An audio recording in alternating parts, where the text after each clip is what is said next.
O Pequeno Príncipe. Capítulo 18. O príncipezinho atravessou o deserto e encontrou apenas uma flor.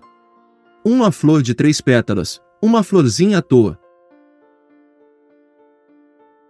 Bom dia, disse o príncipe. Bom dia, disse a flor. Onde estão as pessoas? Perguntou educadamente. A flor, um dia, vira passar uma caravana. As pessoas. Penso que não há mais do que 6 ou 7. Eu as vi há alguns anos. Mas nunca se sabe onde encontrá-las. O vento as leva. Elas não têm raízes. Isso as incomoda muito. Adeus, disse o príncipezinho. Adeus, disse a flor.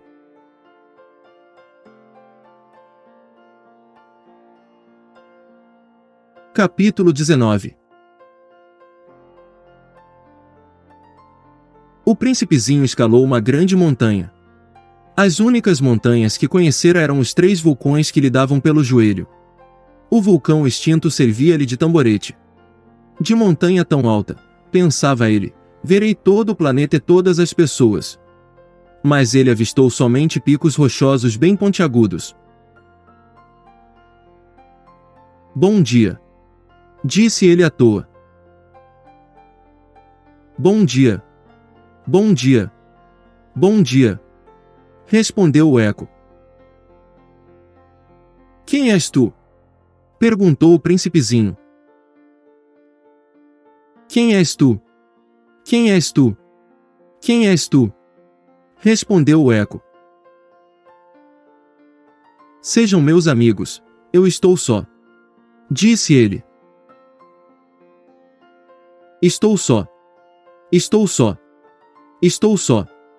Respondeu o eco. Que planeta engraçado! Pensou então. É todo seco, pontudo e salgado. E as pessoas não têm imaginação. Repetem o que a gente diz. No meu planeta eu tinha uma flor. E era sempre ela que falava primeiro.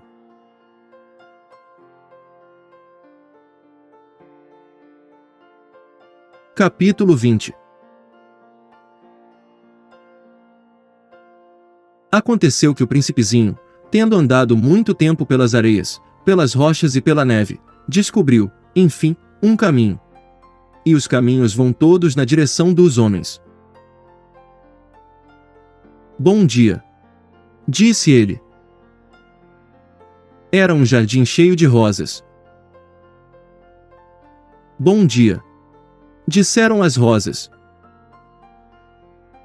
O príncipezinho contemplou-as. Eram todas iguais à sua flor. Quem sois? Perguntou-lhes, surpreso.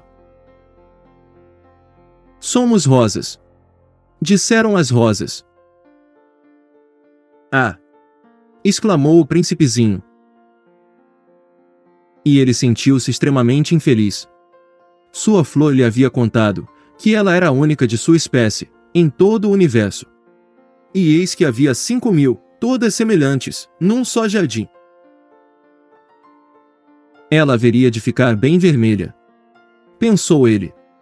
Se visse isto, começaria a tossir, fingiria morrer, para escapar ao ridículo. E eu então teria que fingir que cuidava dela. Porque senão, só para me humilhar, ela era bem capaz de morrer de verdade.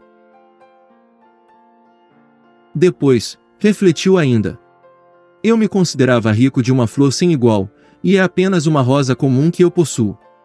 Uma rosa e meus 3 vulcões que me dão pelo joelho, um dos quais extinto para sempre. Isso não faz de mim um príncipe muito grande. E deitado sobre a relva, desatou a chorar.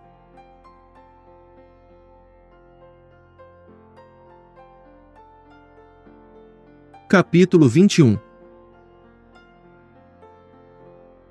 Foi então que apareceu a raposa. Bom dia, disse a raposa. Bom dia. Respondeu polidamente o príncipezinho, que se voltou, mas não viu nada. Eu estou aqui. Disse a voz. Debaixo da macieira. Quem és tu? Perguntou o príncipezinho. Tu és bem bonita. Sou uma raposa. Disse a raposa. Vem brincar comigo. Propôs o príncipezinho.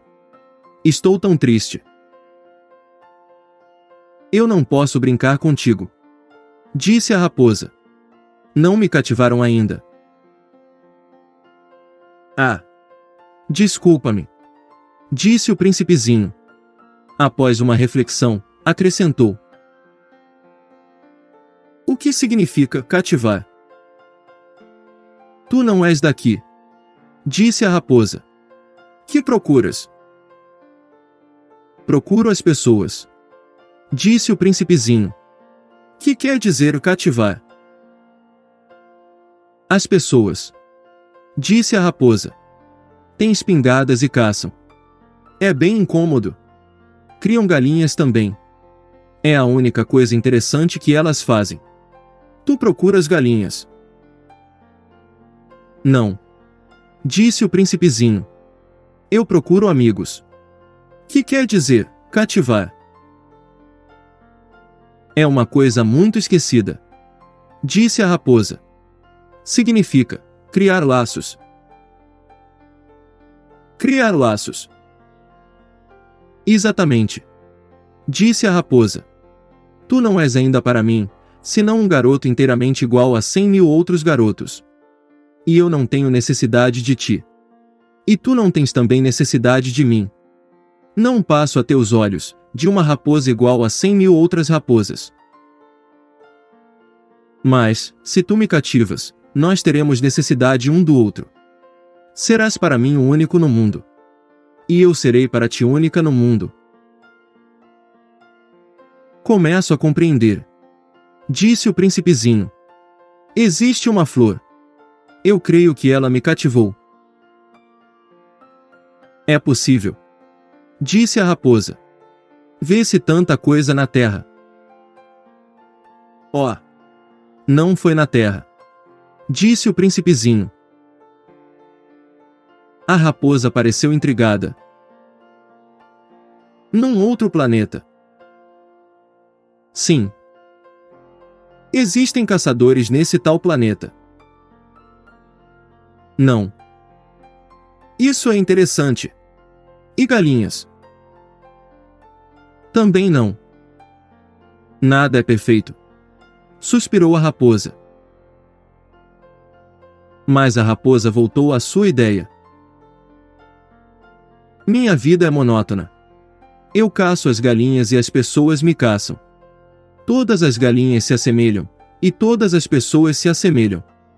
Por isso, eu me aborreço um pouco. Mas se tu me cativas, minha vida brilhará como o sol. Irei distinguir um ruído, de passos diferente de todos os outros. Os outros passos me fazem esconder debaixo da terra. O teu me chamará para fora da toca, como se fosse música. Olhe! Você vê, lá longe, os campos de trigo. Eu não me alimento de pão. O trigo para mim é inútil. Os campos de trigo não me lembram coisa alguma. E isso é triste. Mas tu tens cabelos cor de ouro. Então será maravilhoso quando me tiveres cativado. O trigo, que é dourado, fará lembrar-me de ti. E eu amarei o barulho do vento no trigo. A raposa calou-se, e ficou olhando durante muito tempo para o príncipezinho. Por favor, cativa-me, disse ela. Gostaria, disse o príncipezinho. Mas eu não tenho muito tempo. Tenho amigos a descobrir, e muitas coisas a conhecer. A gente só conhece bem as coisas que cativou, disse a raposa. As pessoas não têm mais tempo de conhecer coisa alguma. Não têm mais tempo de conhecer coisa alguma. Compram tudo prontinho nas lojas. Mas como não existem lojas de amigos, as pessoas não têm mais amigos. Se tu queres um amigo, cativa-me. Que é preciso fazer? Perguntou o príncipezinho. É preciso ser paciente. Respondeu a raposa. Tu te sentarás primeiro, um pouco longe de mim, assim, na relva. Eu te olharei com o canto do olho e tu não dirás nada. A linguagem é uma fonte de mal-entendidos. Mas, cada dia, te sentarás mais perto. No dia seguinte, o príncipezinho voltou. Teria sido melhor voltares à mesma hora. Disse a raposa. Se tu vens, por exemplo, às 4 da tarde, desde as 3 eu começarei a ser feliz. Quanto mais a hora for chegando, mais eu me sentirei feliz. Às 4 horas, então, estarei inquieta e agitada. Descobrirei o preço da felicidade. Mas se tu vens a qualquer momento, nunca saberei a hora de preparar o coração. É preciso que haja ritos. Que é um rito? Perguntou o príncipezinho. É uma coisa muito esquecida também. Disse a raposa. É o que faz com que um dia seja diferente dos outros dias. Uma hora diferente das outras horas. Há um rito, por exemplo, entre os meus caçadores. Às quintas-feiras, eles dançam com as moças do povoado. Então, a quinta-feira é dia maravilhoso. Vou passear até a vinha. Se os caçadores dançassem em qualquer dia, os dias seriam todos iguais, e eu não teria folga. Assim, o príncipezinho cativou a raposa. Mas, quando chegou a hora da partida, a raposa disse: Ah! Eu vou chorar. A culpa é tua. Disse o príncipezinho. Eu não te queria fazer mal, mas tu quiseste que eu te cativasse. Quis. Disse a raposa.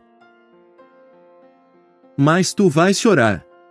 Disse o príncipezinho. Vou. Disse a raposa. Então, você não ganha nada com isso. Ganho, sim. Disse a raposa. Por causa da cor do trigo. Depois ela acrescentou. Vai rever as rosas. Tu compreenderás que a tua é a única no mundo. Tu voltarás para me dizer adeus, e eu te darei de presente um segredo. O pequeno príncipe foi rever as rosas. Vós não sois absolutamente iguais à minha rosa. Vós não sois nada ainda. Ninguém ainda vos cativou, nem cativastes a ninguém. Sois como era a minha raposa. Era uma raposa igual a 100.000 outras. Mas fiz dela minha amiga, e agora ela é única no mundo. E as rosas estavam desapontadas. Sois belas, mas vazias. Disse ele ainda. Não se pode morrer por vós. Minha rosa, sem dúvida, um passante qualquer pensaria que se parece convosco. Ela sozinha é, porém, mais importante que vós todas, pois foi a ela que eu reguei. Foi a ela que pus sob a redoma. Foi a ela que abriguei com o paravento. Foi dela que eu matei as larvas. Exceto 2 ou 3 por causa das borboletas. Foi a ela que eu escutei queixar-se ou gabar-se, ou mesmo calar-se algumas vezes, já que ela é a minha rosa. E voltou, então, a raposa. Adeus. Disse ele. Adeus. Disse a raposa. Eis o meu segredo. É muito simples. Só se vê bem com o coração. O essencial é invisível para os olhos. O essencial é invisível para os olhos. Repetiu o príncipezinho, a fim de se lembrar. Foi o tempo que perdeste com tua rosa. Que fez tua rosa tão importante. Foi o tempo que eu perdi com a minha rosa. Repetiu o príncipezinho, para não se esquecer. As pessoas esqueceram essa verdade. Disse a raposa. Mas tu não a deves esquecer. Tu te tornas eternamente responsável por aquilo que cativas. Tu és responsável pela rosa. Eu sou responsável pela minha rosa. Repetiu o príncipezinho, a fim de se lembrar.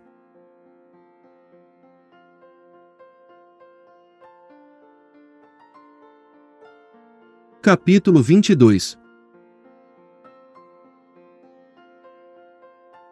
Bom dia, disse o príncipezinho. Bom dia, respondeu o manobrista. Que fazes aqui? Perguntou-lhe o príncipezinho. Eu divido os passageiros em blocos de 1000. Disse o manobrista. Despache os trens que os carregam, ora para a direita, ora para a esquerda. E um trem iluminado, rugindo como um trovão, fez tremer a cabine de manobra. Eles estão com muita pressa, disse o príncipezinho. O que é que estão procurando? Nem o próprio maquinista sabe, disse o manobrista. E rugiu, em sentido inverso, um outro rápido iluminado. Já estão de volta? Perguntou o príncipezinho. Não são os mesmos, disse o manobrista. É uma troca. Não estavam contentes onde estavam. Nunca estamos contentes onde estamos, disse o manobrista. E retumbou o trovão de um terceiro trem iluminado. Estão perseguindo os primeiros viajantes? Perguntou o príncipezinho. Não perseguem nada, disse o manobrista. Estão dormindo lá dentro, ou bocejando. Só as crianças esmagam o nariz nas vidraças. Só as crianças sabem o que procuram, disse o príncipezinho. Perdem tempo com uma boneca de pano, a qual se torna tão importante para elas que, se lhes for tirada, elas choram. Elas são felizes, disse o manobrista.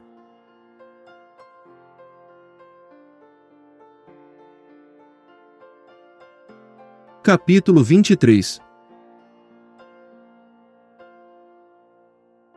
Bom dia, disse o pequeno príncipe. Bom dia, disse o vendedor. Era um vendedor de pílulas aperfeiçoadas, que saciavam a sede. Toma-se uma por semana, e não é mais preciso beber. Por que vendes isso? Perguntou o príncipezinho. É uma grande economia de tempo, disse o vendedor. Os peritos calcularam. A gente ganha 53 minutos por semana. E que se faz, então, com os 53 minutos? O que a gente quiser. Pensou o príncipezinho. Se tivesse 53 minutos para gastar, iria caminhando calmamente, mãos no bolso, na direção de uma fonte.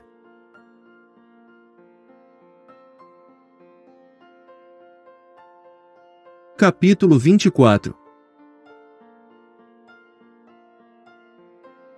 Estávamos no 8º dia de minha pane no deserto. Justamente quando bebi a última gota da minha reserva de água, foi que ouvi a história do vendedor. Ah! Disse eu, ao príncipezinho. São bem bonitas as tuas lembranças, mas eu não consertei ainda meu avião. Não tenho mais nada para beber, e eu também seria feliz se pudesse ir caminhando em direção a uma fonte. Minha amiga raposa me disse. Meu caro, não se trata mais de raposa. Por quê? Porque vamos morrer de sede. Ele não compreendeu o meu raciocínio, e respondeu. É bom ter tido um amigo, mesmo se a gente vai morrer. Eu estou muito contente de ter tido a raposa por amiga. Ele não pode avaliar o perigo. Pensei. Não tem nunca fome ou sede. Um raio de sol lhe basta. Mas ele me olhou e respondeu ao que eu pensava. Tenho sede também. Procuremos um poço. Eu fiz um gesto de desânimo. É absurdo procurar um poço ao acaso, na imensidão do deserto. No entanto, pusemo-nos a caminho. Já tínhamos andado horas em silêncio, quando a noite caiu e as estrelas começaram a brilhar. Eu as via como em sonho, porque tinha um pouco de febre, por causa da sede. As palavras do principezinho dançavam-me na memória. Tu tens sede também? Perguntei-lhe. Mas não respondeu à minha pergunta. Disse apenas: a água pode ser boa para o coração. Não compreendi sua resposta, e calei-me. Eu bem sabia que não adiantava interrogá-lo. Ele estava cansado. Sentou-se. Sentei-me junto dele. E, após um silêncio, disse ainda: as estrelas são belas, por causa de uma flor que não se vê.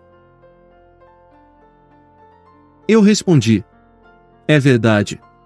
E, mantendo-me em silêncio, fixei os olhos nas ondulações da areia iluminada pela lua. O deserto é belo, acrescentou. E era verdade. Eu sempre amei o deserto. A gente se senta numa duna de areia. Não se vê nada. Não se escuta nada. E no entanto, no silêncio, alguma coisa irradia. O que torna belo o deserto? Disse o principezinho. É que ele esconde um poço em algum lugar. Fiquei surpreso por compreender de súbito essa misteriosa irradiação da areia. Quando eu era pequeno, habitava uma casa antiga, e diziam as lendas que ali fora enterrado um tesouro. Ninguém, é claro, o conseguira descobrir, nem talvez mesmo o procurou. Mas ele encantava a casa toda. Minha casa escondia um tesouro no fundo do coração. Quer se trate da casa, das estrelas ou do deserto, disse eu, ao principezinho. O que faz a sua beleza é invisível. Estou contente, disse ele. Que estejas de acordo com a raposa. Como o principezinho adormeceu, tomei-o nos braços e prossegui a caminhada. Eu estava comovido. Tinha a impressão de carregar um frágil tesouro. Parecia-me mesmo não haver na terra nada mais frágil. Observava, à luz da lua, aquele rosto pálido, seus olhos fechados, suas mechas de cabelo que se agitavam com o vento. E pensava: o que eu vejo não passa de uma casca. O mais importante é invisível. Como seus lábios entreabertos esboçassem um sorriso, pensei ainda. O que tanto me comove nesse príncipe adormecido é sua fidelidade a uma flor.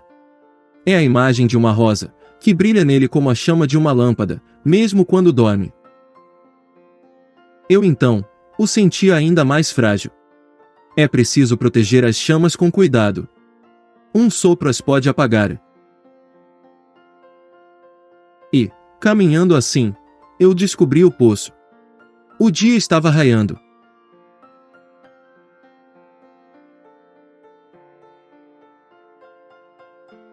Continue acompanhando na parte 5. Curta o vídeo. Compartilhe. Inscreva-se no canal. Ative o sininho. Obrigado.